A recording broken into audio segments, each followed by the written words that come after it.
We all know how gacha games work. Log in, roll, repeat.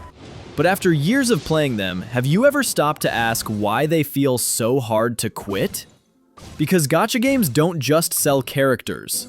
They sell hope, anxiety, and the illusion of control.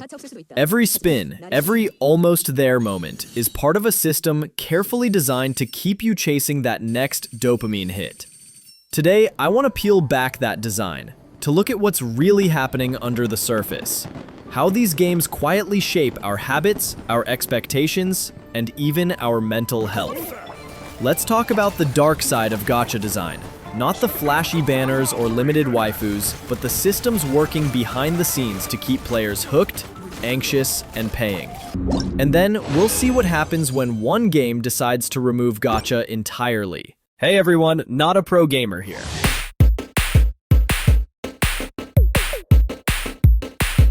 Every gacha game lives on a repeating cycle. New banner, new hype, new meta.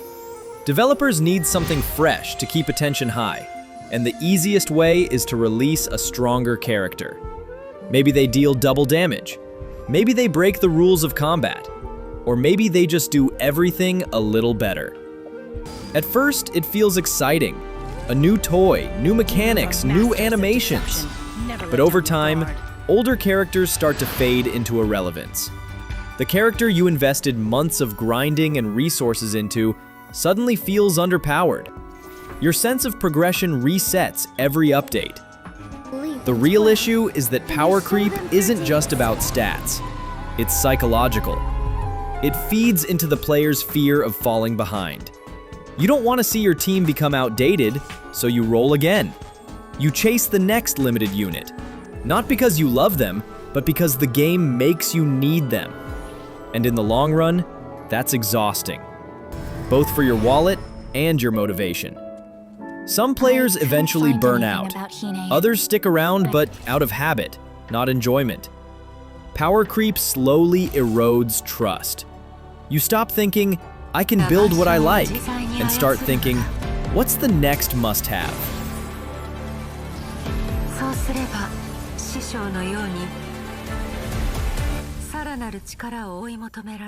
The second core of gacha design is FOMO, fear of missing out.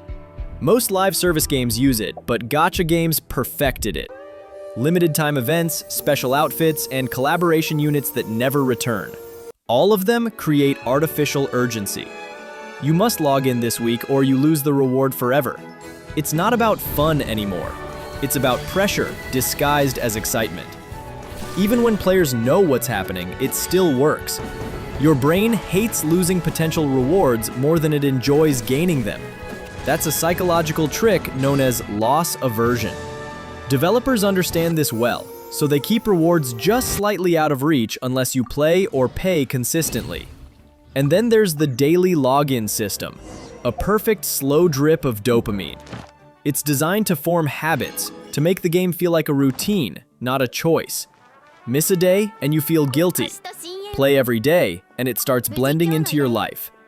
The problem isn't just financial, it's mental. FOMO turns relaxation into obligation. Instead of thinking, I want to play, you start thinking, I have to play.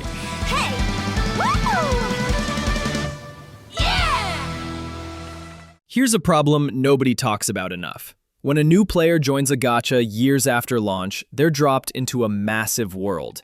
Dozens of regions, storylines, and systems, all at once. After the tutorial, they unlock banners, pull a high-tier character from a region that technically doesn't even exist in their early story yet. And everything breaks. Leveling that character is confusing, and once they do, the game balance collapses. Early bosses just melt. Now you're overpowered, confused, and detached from the pacing the developers originally intended. Instead of exploring slowly, you're speedrunning through outdated content just to reach where the real game begins. And it's not just a gameplay issue, it's a narrative disconnect. When you wield late-game power during early story arcs, emotional stakes vanish. It's like watching a movie where the hero already knows how it ends. There's no tension, no growth. Old players get burned out by the grind. New players get lost in the sprawl. It's a design that prioritizes longevity over coherence. The Forge! Gacha games are masters of illusion. They constantly make you feel rewarded, even when you're being guided towards spending money. It starts simple. A free pull here, a login bonus there, a thank you for playing reward stuffed into your mailbox. You feel appreciated. The game feels generous. But that's the trick. It's strategic generosity. Every free 10 pull, every guaranteed 4-star is meant to do one thing. Teach your brain the cycle of reward. You roll, you get something shiny, dopamine hits. And before you know it, you're hooked on the feeling, not the content. Developers know most players won't spend money immediately, so they build soft paywalls, where the first 100 hours are comfortable and full of freebies. You get used to having just enough premium currency to roll, until, eventually, that supply runs dry. At that point, the system has done its job. You've formed a habit. You've built attachment to your characters. And you've started thinking, just one more pull. I'm so close. Pity systems make it feel fair, like you're in control, but they're also psychological anchors. They convince you that even bad luck is progress, that if you just keep rolling, you will get the thing you want. And when you finally do, the brain remembers that relief. The next banner comes, and you chase that high again. What looks like generosity is actually finely tuned behavioral economics. The system keeps you satisfied enough to stay, but never fulfilled enough to stop. And hey, before we jump into part 2, smash that like button and subscribe. I promise, it's the only pull you'll need today. We've seen how gacha games keep us hooked through emotion. The thrill of rolling, the fear of missing out, the relief when we finally get what we want. But what happens when a game takes that emotional engine and shuts it off? No pulls, no banner anxiety, no waiting for reruns. Just gameplay, story, and time at your own pace. That's the world of Duet Night Abyss. Even though it isn't as polished as we might like, it does something bold, something almost unheard of in modern mobile gaming. It removes gacha entirely, and that one decision changes everything.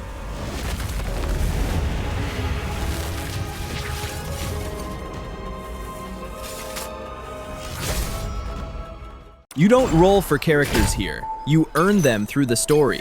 Each one joins your team naturally as the plot progresses. Yes, you can technically farm for them earlier, but there's little reason to. If you do, you'll only miss out on the extra dupes that come later when the character officially joins. This design means no broken meta, no limited reruns, and no endless chase for the next overpowered unit. You're not punished for playing at your own pace. The game doesn't force you into that constant upgrade treadmill that defines most gacha systems. It's such a simple change, yet it completely rewires the experience. You focus on progressing, not pulling. And honestly, that's a relief for anyone who's tired of the anxiety that comes with skipping banners and waiting months or years for reruns.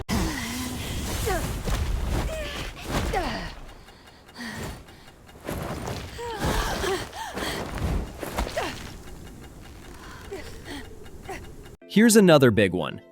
Duet Night Abyss practically eliminates FOMO. There are no time-limited weapons, no exclusive materials locked behind events, and no must-have banners. All resources are farmable, all rewards obtainable. The only kind of FOMO left is cosmetic, limited outfits. And that's okay. They don't affect balance or gameplay, they're just visual flair. If you want them, great. If you don't, you lose nothing. Maybe future updates will test that balance. For example, maybe a limited time outfit is just discounted for a short period. But even that feels fair. There's a premium currency, and players should have something optional to spend it on. And spending it on cosmetics is far healthier than gambling it on a slot machine of characters. Hunters have reported spotting a little girl wandering outside the city with an unusually large pig. If I remember that correctly, disjointed timeline issue from other gachas technically could happen here too. If you grind hard enough, you can unlock characters from later story chapters early. But the difference is, there's no reason to rush. Characters aren't time limited, and once you reach their chapters, you'll get them anyway. And that's where Duet Night Abyss feels refreshingly different. It's not built around urgency, it's built around freedom. No stamina system telling you when to stop playing. No artificial walls forcing you to wait. In the mood for story? Go for it. Want to grind for materials? Be my guest. Don't feel like logging in today? That's fine. You play at your own pace. The only thing this game really asks for is time. And honestly, what good RPG doesn't? Grind has always been part of the journey. The question is just how bold a game is about embracing it. Duet Night Abyss seems comfortable letting you take that journey your way. All of these design choices create something rare in modern mobile games. A cozy, safe environment. No chasing banners, no racing against timers, no feeling like you're missing out if you skip a week. It's the kind of experience that respects your time and your mental health. You play because you want to, not because the game pressures you to. And despite removing all the traditional monetization tricks, Duet Night Abyss still reached over 10 million pre-registrations, a massive success by any standard. If even a fraction of those players decide to buy cosmetics or small packs, the model is already sustainable. The real question now is, can it last? Can a non-gacha monetization model survive long-term in a market built around psychological retention? If it does, it might just set a new precedent for the entire mobile gaming industry. But if it fails, it'll be another reminder of how hard it is to break away from the gacha cycle. The higher the peak, the harsher the fall. So maybe Duet Night Abyss isn't trying to replace gacha. It's just asking a simple question. What happens when the game stops chasing your wallet and starts earning your time? I'm not saying it's perfect, but it's brave. And maybe that's the kind of experiment mobile gaming needs right now. What do you think? Could a gacha-less model actually survive? Drop your thoughts below. Let's see if anyone still believes in games that don't want to sell you luck. Godspeed, dear child.